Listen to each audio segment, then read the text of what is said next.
2017 AP Micro was a bit of a nasty problem. Just because we're not used to doing these, it was a bit strange. Let's read it.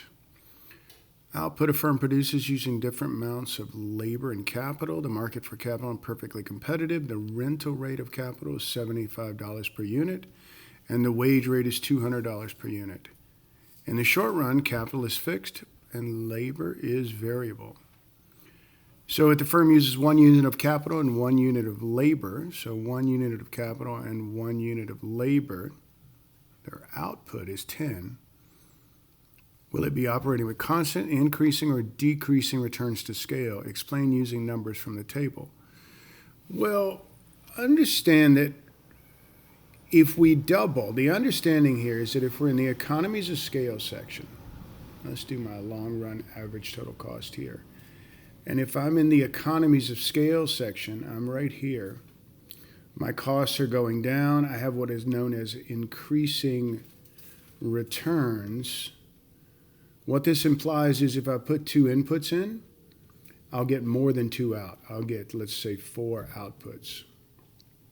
If I'm in the constant section, right, which let's just think of it as flat, if I put 2 inputs in, I will get 2 outputs.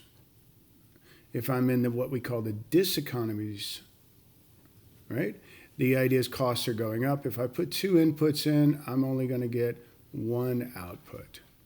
So if we look over here, and let's say labor and capital, the output, but if we double it, if we have now 2 labor and 2 capital, do we recognize that we more than doubled our output? We more than doubled our output. So our inputs doubled, but our outputs more than doubled. So we would want to say that we are, where are we? Explain using the numbers from operating. We would be in the increasing returns. This could be called decreasing cost, but it's also increasing returns. Explain you the numbers. And we would just want to explain that situation of moving from 1 to 2, doubling not only labor, but doubling capital. Right here, this section, here we have 2 uses of capital, or units of capital, and our output went from 10 to 50. So more than a doubling of output. All right, I hope that's clear. Assume now that the firm currently has 2 units of capital and is using 3 units of labor. So let's go back and see if we can clear this up. 3 units of labor, 2 units of capital. Looks like we're producing, that's our total product is 75. Calculate the marginal product from the 3rd unit of labor. So recognize that to find marginal product, it is a change in total product over that change in quantity. Here we can see our change in quantity went from 2 to 3, so it's really just 1. We're really looking for that change in total product. So it looks like our total product was 50 here. Then it went to here. It looks like our marginal product, because this would be our total product, right? And if I give you total product, you've got to find marginal product. It's just a change from 50 to 75. So it would be a change of 25 would be the marginal product for the 3rd worker. Does that make sense? 1 worker, 2 outputs. We went from 0 to 20. Our marginal product would have been 20. You should be able to do marginal product by this time. 20 to 50 is obviously 30. And now it's starting to go back down to 25. Obviously, the formula or the graph here is a little strange, or the table is a little strange than what we're used to, but I think that makes sense. Did the firm experience diminishing marginal returns with the addition of the 3rd unit of labor? Explain using numbers. Well, our marginal product went up. If we had to draw it, we know our marginal product goes up and then it starts going down, never to go back up, right? Because diminishing marginal returns sets in right there at the maximization of marginal product. Just to go a little step further, remember that your marginal product curve is the mirror your marginal cost curve is the mirror image of your marginal product. As diminishing marginal returns is maximized, or starts right here, Diminishing marginal returns starts right here for marginal cost, where it's minimized. Costs keep going up, production keeps going down. These two should make sense to you by now.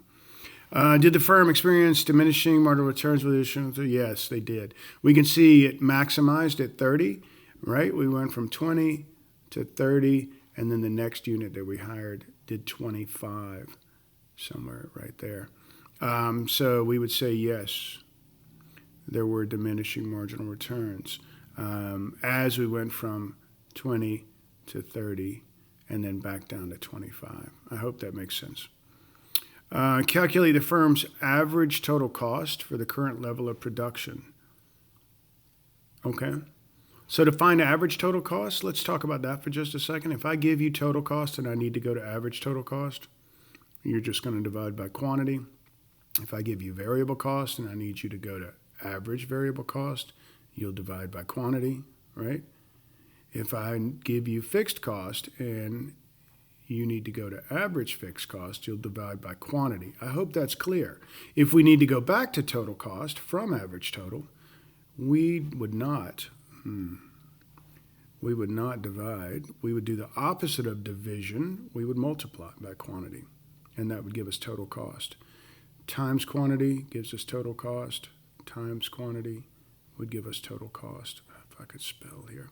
All right, calculate the firm's average total cost from the current level of production.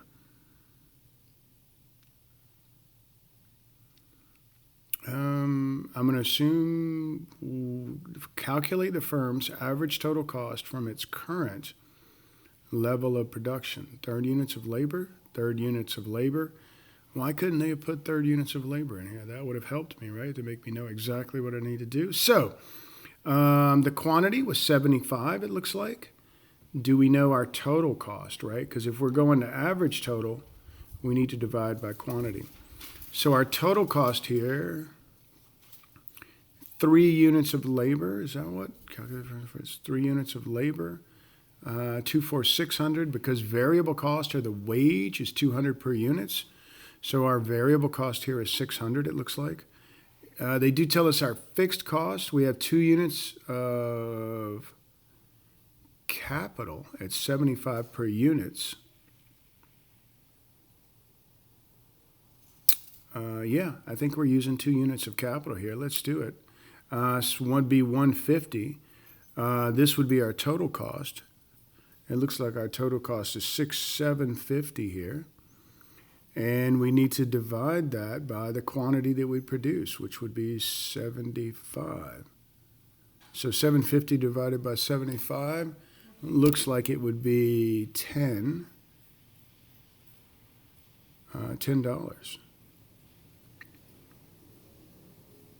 Yeah, absolutely. Our total cost was 750. We divide that by our quantity of 75, and we get 10. I think that's right. Number 4, if the firm's output is sold in a competitive market, what is the lowest output price at which the third unit of labor would be hired?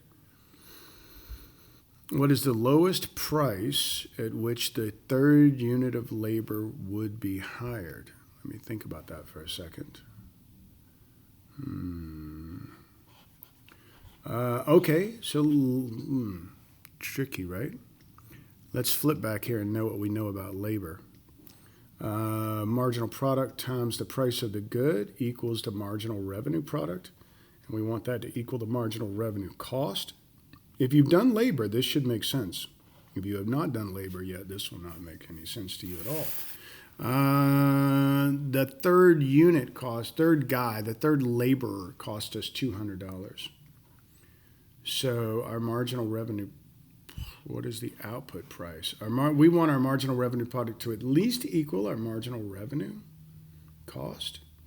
Well, it better be greater. But this is kind of how we're going to set this up. Is we would, if the wage is 200, he has to bring in at least 200 into our company, or we're not going to hire this guy. It looks like the marginal product was 25. So all we need to find is the price of the good, and we can just easily know that that's 8. So the lowest price at which the third unit of labor would be hired, what is the lowest output price, would be $8. Can we see that? $8. All right, guys, I hope that helps. There was number 3 right there. All right, any questions, comments, let me know. Be safe. Take care. Bye.